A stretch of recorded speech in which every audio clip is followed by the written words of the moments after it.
Hello बच्चों, तो आइए स्टार्ट करते हैं इस सीरीज का अगला पार्ट। और इस सीरीज में हम लोग अगला पार्ट करने वाले हैं system of particles and rotational motion. ठीक है, इसमें बहुत सारे टॉपिक हटे भी हैं, तो ये चैप्टर वैसे तो कर रहे हैं लेकिन आपको आसान लगेगा। ठीक है, तो बच्चों आइए करते हैं हम लोग। ये पहला सवाल है अपना रोटेशनल मोशन का। ठीक है, एन एनर्जी ऑफ कितना 484 joule is spent in increasing the speed of flywheel from 60 RPM to 360 RPM. ठीक है, इतना एनर्जी दिया 484 जूल, स्पीड बढ़ गई कितना 60 आरपीएम से 360 आरपीएम तक पहुंच गए। ठीक है, अब देखो सुनो मेरी बात, यहाँ पर ओमेगा 1 निकालो।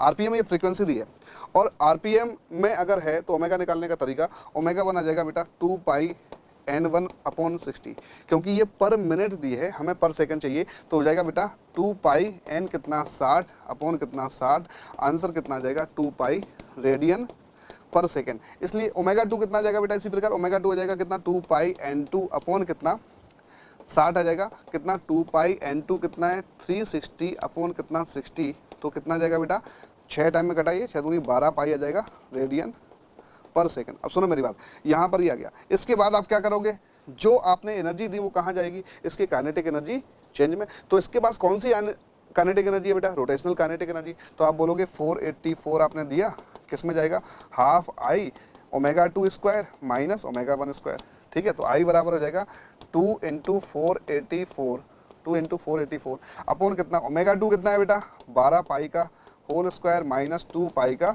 Whole square. इसे सॉल्व करोगे तो हो जाएगा लगभग 0.7 kg metre square.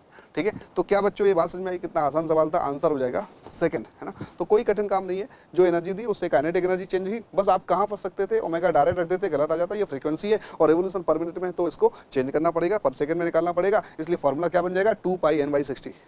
Revolution RPM दिया है तो ओमेगा होता है 2 पाई n/60, पर सेकंड में दिया है, रेवोल्यूशन पर सेकंड है, तो डायरेक्ट फ्रीक्वेंसी का फॉर्मूला रख दो, 2 पाई f लगा दो, कोई दिक्कत वाली बात नहीं है। आगे बढ़ते हैं, आगे देखो f कितना है आपका 2 I cap plus J cap minus K cap and r इतना है, then scalar and vector product. तो स्केलर प्रोडक्ट निकालना तो बहुत आसान है बेटा, एफ डॉट आर निकाल लो, एफ डॉट आर। ठीक है, ये सवाल इसलिए लिया गया क्योंकि आप स्केलर प्रोडक्ट और वेक्टर प्रोडक्ट निकालना सीख जाओ। ठीक है, तो एफ डॉट आर कितना हो जाएगा बेटा 2 I cap plus J cap minus K cap, और ये आर कितना है 3 आई कैप प्लस 2 जे कैप माइनस 2 के कैप।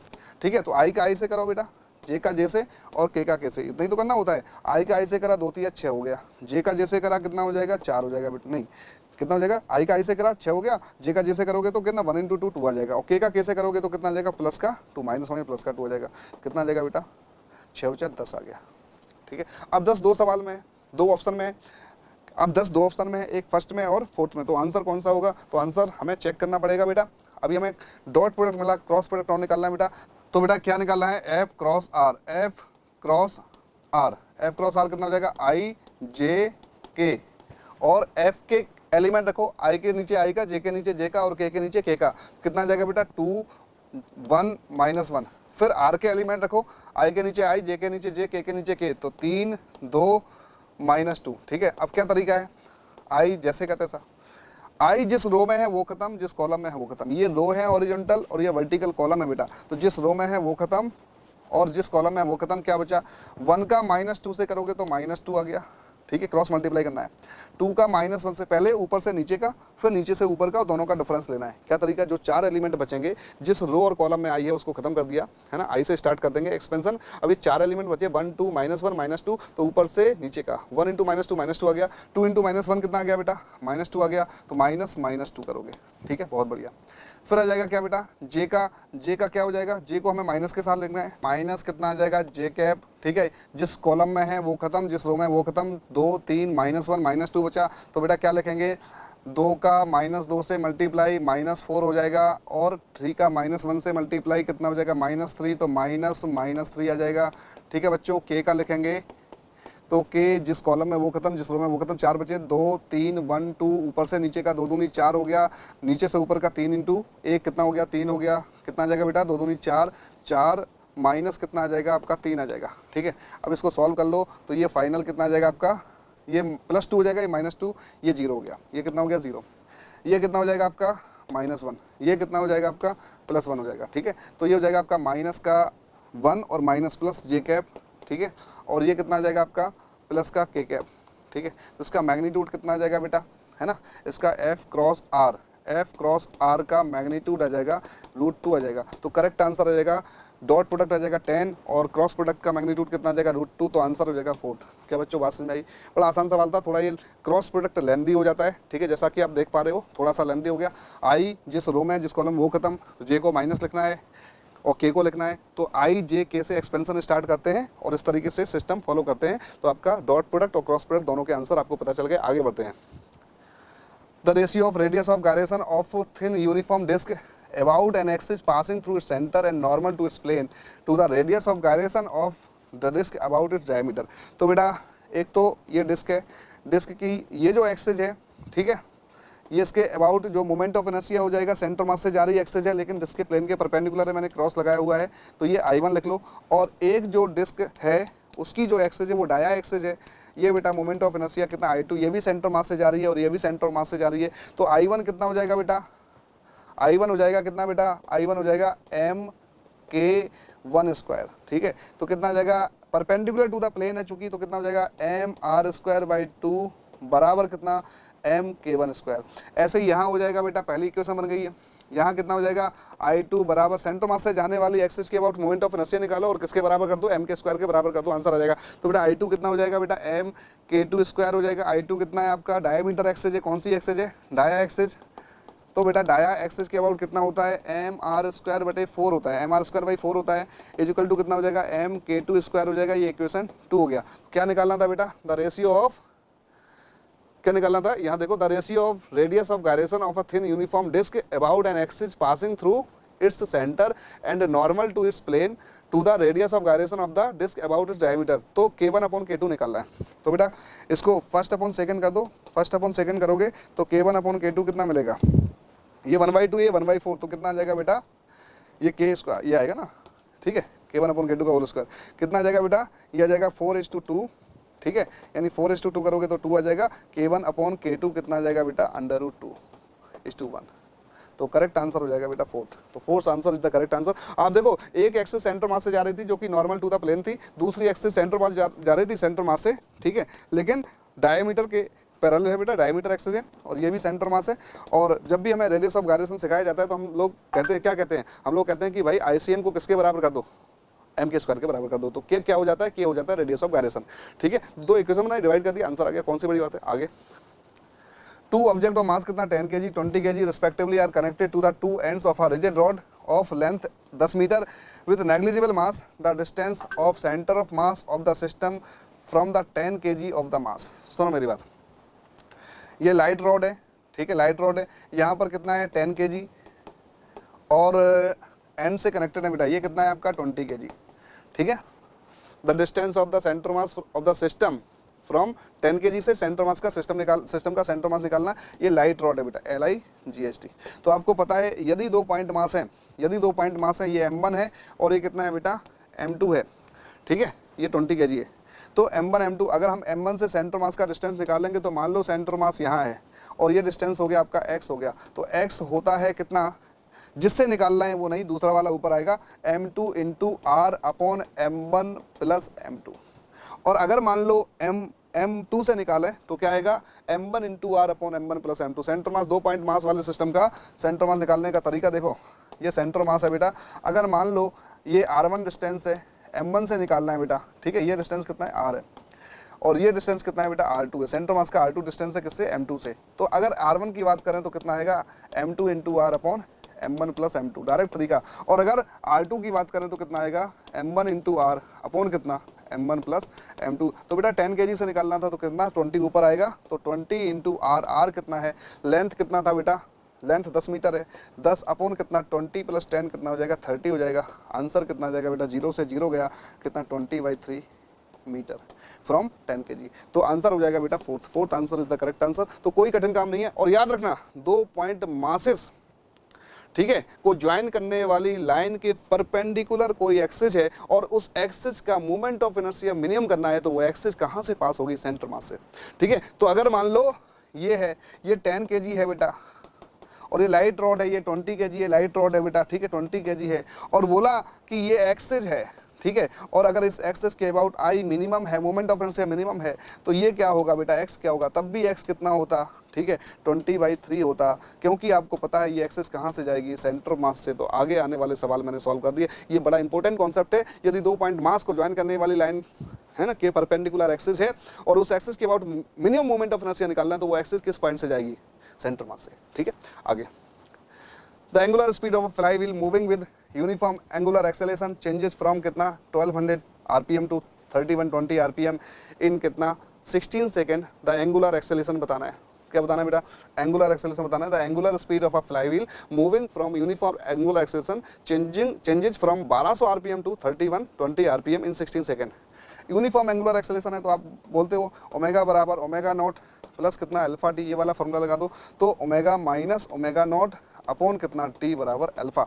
अल्फा एंगुलर एक्सेलेरेशन है बेटा, तो अल्फा बराबर कितना आ जाएगा, ओमेगा कितना है बेटा, जो वी बराबर यू प्लस ए टी जैसा है, 31 कितना 3120 ये आरपीएम में बेटा कितना आ जाएगा 2 पाई n/60 माइनस 1200 इंटू 2 पाई n2 अपॉन कितना 60 अपॉन कितना टी, टी कितना आ रहा है बेटा, टी आ रहा है कितना, टाइम कितना दिया 16 सेकेंड। ठीक है, तो इसे सॉल्व करेंगे हम लोग, अल्फा मिलेगा हमें कितना 2 पाई/60 तो कॉमन आ गया, 16 भी नीचे है, और ये 3120 में से 1200 घटाएंगे बेटा, 0 2 11 में से 2 गए 9 और 1 कितना रहा बेटा 1920 1920।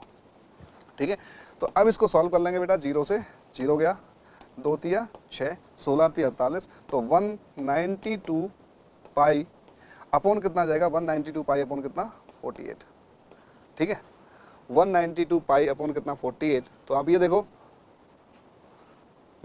4 से कट रहा है क्या, है ना, 4 से कट रहा है क्या, 4 से कटेगा, 4 अट्टे 32, 4 चौको 16 और 3 19। ठीक है, तो आंसर आ जाएगा 4 पाई रेडियन पर सेकेंड स्क्वायर। ठीक है, तो क्या बच्चों बात समझ में आई, कितना आसान सवाल था। आप ये देखो, the angular speed of a flywheel moving with uniform acceleration changes from 1200 से 3120 आरपीएम 16 सेकंड में हो रही है। वी बराबर यू प्लस ए टी का कॉन्सेप्ट है, बस एंगुलर मोशन में ये काम आ रहा है। तो ओमेगा बराबर omega nought plus alpha T, तो इक्वेशन ऑफ मोशन पर बेस सवाल आ रहे हैं, कोई कठिन सवाल नहीं आ रहा है। कहीं मोमेंट ऑफ इनर्शिया पूछा गया, कहीं सेंटर मास का डिस्टेंस पूछा गया, कहीं कुछ पूछा गया। तो ये सवाल आप करंट जो ट्रेंड है एनटीए का वो देख पा रहे हो, तो बड़े आसान सवाल है, आप देख पा रहे हो। तो अल्फा बराबर कितना, बस यहाँ ध्यान रखने वाली बात है कि आरपीएम में दिया है, डायरेक्ट रख दोगे आंसर गलत आ जाएगा। ठीक है, पाई आ रहा है तो आपको सोचना ही है। ठीक है, ओमेगा कैसे निकालते हैं, अगर आरपीएम दिया है, ओमेगा होता है 2 पाई एन, है ना, और अगर आरपीएम है तो 2 पाई n/60 हो जाएगा।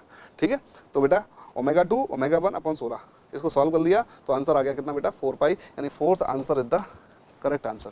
ठीक है बच्चों, बात समझ में आ गई, आप देख लो, फिर देख लो एक बार सॉल्व करके, आंसर आ जाएगा 2 2 तिया 6 16 तिया 48 48 चौको 192 हो जाएगा, आंसर आ गया। आगे बढ़ते हैं। From a circular ring of मास कितना m and radius r correspond to a 90 degree sector is a removed। ठीक है, the moment of inertia of the remaining part of the ring about an axis passing through the centre of the ring perpendicular to the plane of the ring is k times mr², then the value of k। Mass कितना m है। ठीक है, अब ये देखो, ये इतना portion हटा दिया गया, कितना पोर्शन हटा दिया बेटा 1/3 हटाया गया, कितना from circular ring of mass capital M radius r and arc correspond to a 90 degree, हाँ 90 डिग्री वाला आर्क हटा दिया, ये वाला पोर्शन रिमूव कर दिया। ठीक है, तो अब जो रिंग बने बचेगी वो कुछ इस तरीके से बचेगी बेटा, है ना। इसका मोमेंट ऑफ इनर्शिया कितना था, इसका तो सेंटर मास से जाने वाली एक्सिस के अबाउट ICM कितना होता है, ICM होता है बेटा कितना mr², रिंग के लिए है ना mr² होता है। ठीक है, अब कितना पोर्शन हटा दिया, इतना पोर्शन हटा दिया। तो याद रखना कि जो रिंग है इसके कितने भी टुकड़े करो, है ना, इसके कितने भी टुकड़े करो, हर टुकड़े का मोमेंट ऑफ इनर्शिया कितना हो जाएगा mr²। बस m क्या लेना है, मास उस टुकड़े का लेना है, रिंग का नहीं लेना है, मास उस टुकड़े का लेना है। तो क्या मैंने बताया कि रिंग हो या डिस्क हो, उसके कितने भी टुकड़े करो तो सेंटर से जाने वाली जो परपेंडिकुलर एक्सिस है उसके अबाउट जो मोमेंट ऑफ इनर्शिया किसी भी टुकड़े का, अगर रिंग का टुकड़ा है तो रिंग, डिस्क का टुकड़ा है तो डिस्क। ठीक है, तो किसी भी टुकड़ा चाहे वो रिंग का हो या डिस्क का हो, मोमेंट ऑफ इनर्शिया रिंग या डिस्क के जैसे ही होता है। मतलब अगर रिंग है तो रिंग के किसी टुकड़े का मोमेंट ऑफ इनर्शिया mr² होगा सेंटर से जाने वाली परपेंडिकुलर एक्सिस के अबाउट। m किसका मास लेंगे, टुकड़े का। डिस्क के किसी टुकड़े का मोमेंट ऑफ इनर्शिया mr²/2 होगा सेंटर से जाने वाली परपेंडिकुलर एक्सिस के अबाउट, बस मास किसका लेंगे, टुकड़े का। ठीक है, तो ये इसमें कॉन्सेप्ट लग रहा था। तो इसका मास कितना हो जाएगा, m था m/4 चला गया बेटा, जैसा कि देख पा रहे हो। ठीक है, m/4 चला गया, 3m/4 बचा, 3m/4 mr² लगा दो, आई डैश सी एम कितना आ जाएगा, आई डैश सी एम आ जाएगा बेटा कितना 3m/4 into are square, 3m/4 हो जाएगा। तो आप इसको किसके बराबर कर दो, k इंटू mr² के बराबर कर दो, जैसा कि सवाल में बोला गया है। mr² से mr² चला जाएगा, k हो जाएगा 3/4। So correct option is second. तो second answer is the correct answer. तो बड़ा आसान सवाल था, मक्खन मलाई टाइप का सवाल था, और ये ज़्यादा पुराना नहीं है, 2021 का सवाल था। इस तरह के सवाल पूछने का ट्रेंड एनटीए का बना हुआ है, ठीक है। तो मैंने क्वेश्चन बड़ा, क्वेश्चन के जो जुड़े कॉन्सेप्ट थे, जैसे सवाल पूछे जा सकते हैं आगे, उसकी भी बात करिए। तो इस सीरीज का जो मोस्ट बेनिफिशियल पॉइंट है वो क्या है कि मैं क्वेश्चन पढ़ रहा हूँ, साथ ही साथ ये बता रहा हूँ कि इस कॉन्सेप्ट पर किस तरह के सवाल पूछे जा सकते हैं, इस कॉन्सेप्ट का यूज क्या है। तो आपको डिटेल एनालिसिस भी दे रहा हूँ, तो आप जुड़े रहिए बच्चों। आगे देखो ये सवाल है, ये बढ़िया सवाल है, टॉर्क पर बेस्ड है, ठीक है। इसमें क्या है, यूनिफॉर्म रॉड ऑफ लेंथ कितना 200 centimetre and mass 500 gram is balanced on a wedge placed at 40 centimetre mark. 200 centimetre length है रॉड की, ठीक है। और ये कितने पर बेटा, 40 सेंटीमीटर पर हिंज है, 40 सेंटीमीटर पर हिंज है। ये पूरा कितना है आपका 200 है, यहाँ 160 है बेटा, यहाँ कितना होगा 200 है, ये कितना है 0 है। अच्छा सेंटर यहाँ आएगा बेटा, कितने पर आएगा 100 पर आएगा। सेंटर कितने पर आएगा बेटा 100 पर आएगा, क्योंकि 200 सेंटीमीटर है ना, ठीक है। सेंटर अब देखो 40 सेंटीमीटर पर ये क्या हिंज कर रखी है, ठीक है।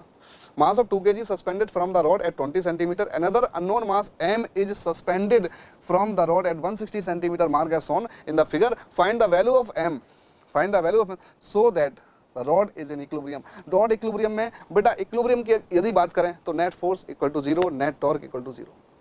इक्विलिब्रियम की बात करें, रोटेशनल इक्विलिब्रियम के लिए टॉर्क 0 होना जरूरी है, और ट्रांसलेशनल इक्विलिब्रियम के लिए फोर्स 0 होना जरूरी है। तो क्या बेटा, यहाँ पर नेट टॉर्क भी 0 होगा और नेट क्या फोर्स भी 0 होगा, ठीक है। रॉड का मास कितना है बेटा 500 ग्राम है, 500 ग्राम है बेटा, है ना, 500 ग्राम है। तो आप क्या बोलोगे, यहाँ पर कितना आ जाएगा बेटा, ये सेंटर आ जाएगा, ये कितना आ जाएगा 500 ग्राम, यानी कितना आ जाएगा 0.5 g आ जाएगा, कितना आ जाएगा 0.5 g आ जाएगा। mg होता है ना, तो ये m हो गया इंटू जी, तो इसको हम किस में kg में कन्वर्ट कर लेंगे, तो 0.5 g आ जाएगा, ठीक है। अब आप एक काम कर सकते हो, net force equal to 0, net torque equal to 0। अच्छा ये डिस्टेंस दी है, तो आप क्या कर सकते हो, नेट टॉर्क को 0 कर सकते हो, है ना। तो सबसे पहले हम लोग नेट टॉर्क को 0 करेंगे, नेट फोर्स को भी 0 कर सकते हो, लेकिन उससे आंसर मिलेगा नहीं आपको, ठीक है, क्योंकि ये नेट जितना नीचे लगा उतने ऊपर लगेगा। तो यहाँ पे नॉर्मल रिएक्शन तो पता ही नहीं है हमें, ठीक है, यहाँ नॉर्मल रिएक्शन भी आएगा।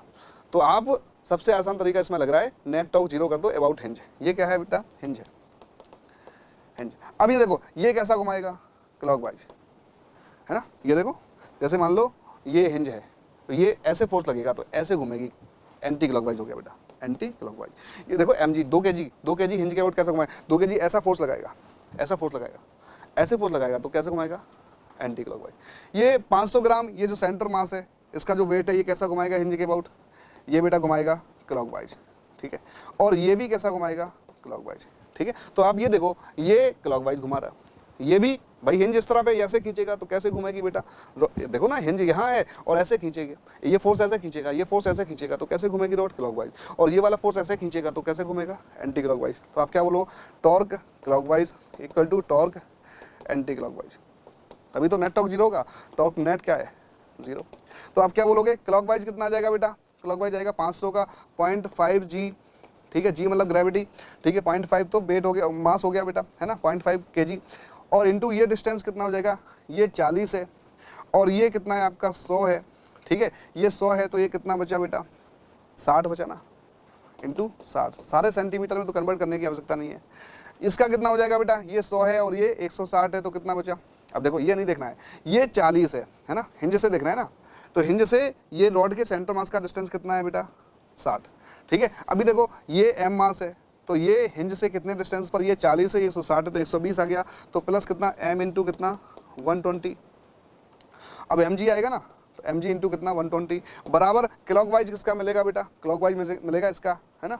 तो कितना आ जाएगा बेटा, ये क्लॉकवाइज मिले दोनों टॉर्क, और ये जो 2 kg का मिलेगा वो कैसा मिलेगा, एंटी क्लॉकवाइज मिलेगा। तो क्लॉकवाइज टॉर्क को एंटी क्लॉकवाइज टॉर्क के बराबर करना है, ठीक है, तभी इक्विलिब्रियम में होगी। तो आप 2 kg का निकाल दो, तो 2 इंटू कितना g, है ना, इंटू कितना डिस्टेंस है हिंज से, ये 20 सेंटीमीटर है बेटा, ये 40 है, तो कितना 20 सेंटीमीटर हो गया, तो ये डिस्टेंस आ जाएगा 20 सेंटीमीटर का, ठीक है। जी से जी सब जगह कट जाएगा, ठीक है, 20 छक्का 20 16, 20 30 60, 20 से डिवाइड कर दिया, ठीक है। तो अब कितना बचा बेटा 0.5 इंटू 3, 1.5 बचा, ठीक है। ये कितना बचा बेटा, ये 6m बचा, ठीक है। यहाँ कितना बचा बेटा, 2 बचा, तो हो जाएगा 6m बराबर कितना, 0.5, ठीक है। यानी m बराबर कितना आ जाएगा बच्चों, 0.5 अपॉन कितना 6, 0.5 को 1/2 लिखोगे तो 1/12 आ जाएगा, ठीक है, kg, 1/12 kg, 1/12 kg, यानी करेक्ट आंसर फर्स्ट, ठीक है।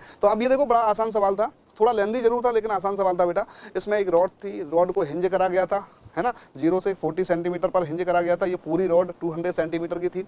इस पे 2 मास थे, एक 2 kg एक m मास था, ठीक है। रॉड का खुद का वेट था, तो बताना था इक्विलिब्रियम में यदि रॉड है तो हमें m का वैल्यू कितना रखना चाहिए। तो मैंने देखा कि भाई साहब हिंज के अबाउट 2 kg एंटी क्लॉकवाइज, ठीक है। और ये जो रॉड का जो सेंटर मास है उस पर जो वेट जाएगा वो कैसा घुमाएगा, हिंज के अबाउट क्लॉकवाइज, m कैसा घुमाएगा, क्लॉकवाइज, ठीक है। 2 kg का डिस्टेंस कितना है, 20, ये कितना है बेटा 20, तो कितना हिंज से हो गया 20 सेंटीमीटर, तो उसका टॉर्क आ जाएगा 2 × g × 20 आ गया। इसका कितना आ जाएगा 0.5 इंटू ये कितना 100 और ये कितना 40, तो 60 आ जाएगा बेटा, है ना। तो 0.5 g × 60, force into R perpendicular, यही तो तरीका होता है टॉर्क निकालने का, ठीक है। तो हमने ऐसे काम किया और आंसर निकाल लिया, तो आंसर आ गया आपका, फर्स्ट आंसर आ गया। सही सवाल था, बढ़िया सवाल था, शानदार सवाल था। तो टॉर्क को समझा आपने, ठीक है। अब आगे क्या बेटा, find the torque about the origin when a force of कितना 3J Newton acts on a particle whose position vector is 2 km.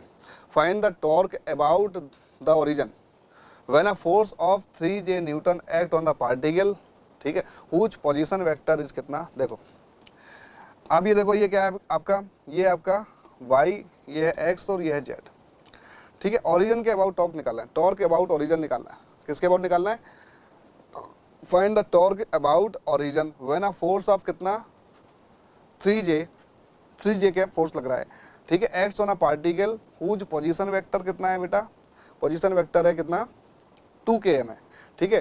तो ये मान लो r वेक्टर हो गया, कितना r वेक्टर हो गया, है ना।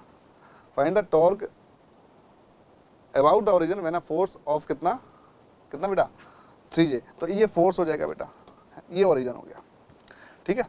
तो एफ आर वेक्टर कितना है, आर वेक्टर है आपका कितना है, आर वेक्टर है बेटा 2k कैप, 2k कैप, और एफ वेक्टर कितना है, एफ वेक्टर है 3J कैप, ठीक है। ये मीटर में और एक इसमें न्यूटन में है, ठीक है, अच्छी बात है। अब टॉर्क अबाउट ओरिजिन निकालना है, ओरिजिन के अबाउट टॉर्क निकालना है, ठीक है। तो एक सीधा सा कॉन्सेप्ट है कि भाई आर वेक्टर क्या होगा। जैसे मान लो ये पॉइंट है, पार्टिकल है, इस पर टॉर्क फोर्स ऐसे लग रहा है, और ये पॉइंट है जिसके अबाउट हमें टॉर्क निकालना है, ठीक है। तो आर क्या बनता है, जिस पॉइंट पर फोर्स एक्ट कर रहा है उस पॉइंट का पोजीशन वेक्टर, जिस पॉइंट के अबाउट टॉर्क निकालना है। सुनो मेरी बात, आर वेक्टर कैसे बनता है, टॉर्क होता है बेटा आर क्रॉस एफ। क्या होता है, आर क्रॉस एफ। इसमें एफ तो आपको पता है, लेकिन हमें क्या आर वेक्टर पहचानना होता है। अगर मान लो पी के अबाउट टॉर्क निकालना है, ये टॉर्क अबाउट हो है, मान लो टॉर्क हमें पी के अबाउट निकालना है बेटा, किसके अबाउट निकालना, पी के अबाउट, है ना। तो हम क्या लिखेंगे, आर वेक्टर हो जाएगा पीओ वेक्टर। आर वेक्टर क्या हो जाएगा, ये कौन सा वेक्टर है, ये ओपी वेक्टर है बेटा। अगर पी के अबाउट निकालना होता टॉर्क, किसके अबाउट निकालना होता, पी के अबाउट, और ओ पर फोर्स काम करता, किसके अबाउट निकालना होता, ओ पर फोर्स काम करता, और हमें पी के अबाउट टॉर्क निकालना होता, ठीक है। जैसे मान लो किस पर, ये पी पॉइंट है ना, और ये ओ है बेटा, इस पर फोर्स एक्ट कर रहा है, ठीक है। ये वाला वेक्टर लेना पड़ता हमें, तो आर डैश वेक्टर क्या हो जाता है आपका, पीओ वेक्टर हो जाता, पीओ वेक्टर। अभी आर वेक्टर क्या है, ओपी वेक्टर है, तो टॉर्क अबाउट पी इस केस में क्या आ जाएगा, इस केस में आ जाता आपका कितना, R dash vector cross F, ठीक है बच्चों। तो टॉर्क निकालने में सबसे आसान काम, सबसे इंपॉर्टेंट काम क्या है, आर को पहचानना। जिस पॉइंट के अबाउट टॉर्क निकालना है उस पॉइंट के रिस्पेक्ट में पोजीशन वेक्टर निकाल लो, किसका, जिस पॉइंट पर फोर्स एक्ट कर रहा है, मतलब फोर्स वाले पॉइंट का, और जिस पॉइंट के अबाउट टॉर्क निकालना है, ठीक है। 2 पॉइंट हो गए, एक फोर्स वाला पॉइंट, एक जिस पॉइंट के अबाउट टॉर्क निकालना है। तो कौन सा आर वेक्टर आएगा, जिस पॉइंट के अबाउट टॉर्क निकालना है उससे किसकी तरफ, जिस पॉइंट पर फोर्स एक्ट कर रहा है उसका वेक्टर, ठीक है। तो आप क्या लिखोगे, टॉर्क हो जाएगा बेटा R cross F, R cross F, है ना। आर कितना आ गया बेटा, आर आ गया 2k कैप, और ये 3J कैप, तो 2 3 6 k क्रॉस जे, ये हो जाएगा -6 आई न्यूटन मीटर, ठीक है, -6 i newton metre. Second answer is correct, ठीक है। तो बड़ा आसान सवाल था, मैंने आपको समझाया, ठीक है, फटाफट ये काम हो गया। आर क्रॉस एफ करना था। आर क्या है, दो पॉइंट होते हैं, एक पर फोर्स एक्ट करता है और एक वो पॉइंट जिसके अबाउट टॉर्क निकालना है, ठीक है। तो जिसके अबाउट टॉर्क निकालना है उससे किसकी तरफ का वेक्टर, जिस पॉइंट पर फोर्स एक्ट कर रहा है उसकी तरफ का वेक्टर, ठीक है। तो ओपी वेक्टर हो जाता है, क्या हो जाता है, ओपी वेक्टर हो जाता है, ये पी पॉइंट है बेटा, ठीक है। तो आपको बात समझ में आ गई, आंसर हो जाएगा सेकंड। आगे बढ़ते हैं, बढ़िया सवाल है बेटा। आगे सवाल है, a particle starting from rest moves in a circle of radius R, it attains a velocity of v naught in the nth round, its angular acceleration is, ठीक है बेटा। तो क्या है, particle starting from rest moves in a circle of radius R, it attains the velocity कितना v naught, है ना, इन nth round, ठीक है, nth रिवोल्यूशन हो गया, मतलब n रिवोल्यूशन हो गया, it's angular acceleration will be. तो आपको पता है, क्या पता है, ठीक है, रेस्ट से स्टार्ट कर रहा है बेटा, और कौन से राउंड में, nth राउंड में, इसका स्पीड कितना हो गया, v नॉट हो गया, ठीक है। एंगुलर एक्सेलरेशन बताना है, कोई बड़ी बात नहीं है, ओमेगा बराबर ओमेगा नॉट, है ना, प्लस क्या अल्फा टी, ये थोड़ा लेंथी पड़ेगा। एक इक्वेशन है आपकी ओमेगा स्क्वायर बराबर ओमेगा नॉट स्क्वायर प्लस कितना 2 अल्फा थीटा।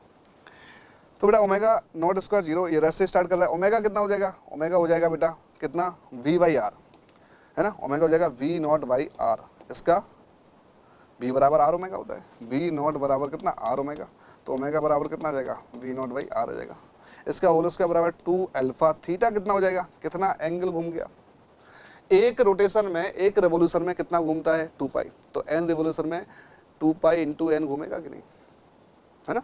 तो टोटल एंगुलर डिस्प्लेसमेंट कितना हो जाएगा 2 पाई इंटू एन, तो जाएगा v naught square upon R square equal to 4 pi alpha n, यानी अल्फा आ जाएगा v naught square upon 4 pi R square into n, 4 pi R square into n, correct answer is 4, ठीक है। आप एक बार और देख लो, रेस्ट से स्टार्ट कर रहा था पार्टिकल, nth रिवोल्यूशन के बाद, n रिवोल्यूशन घूमने के बाद उसका वेलोसिटी हो गया, लीनियर वेलोसिटी हो गया कितना v नॉट हो गया, ठीक है। तो v बराबर आर ओमेगा लगा दिया, ओमेगा निकाल लिया। अब हमें क्या निकालना था, एंगुलर एक्सेलरेशन निकालना था, ठीक है। तो एंगुलर एक्सेलरेशन कैसे निकालोगे, ओमेगा बराबर omega nought plus alpha T, इसमें टाइम नहीं दिया गया है।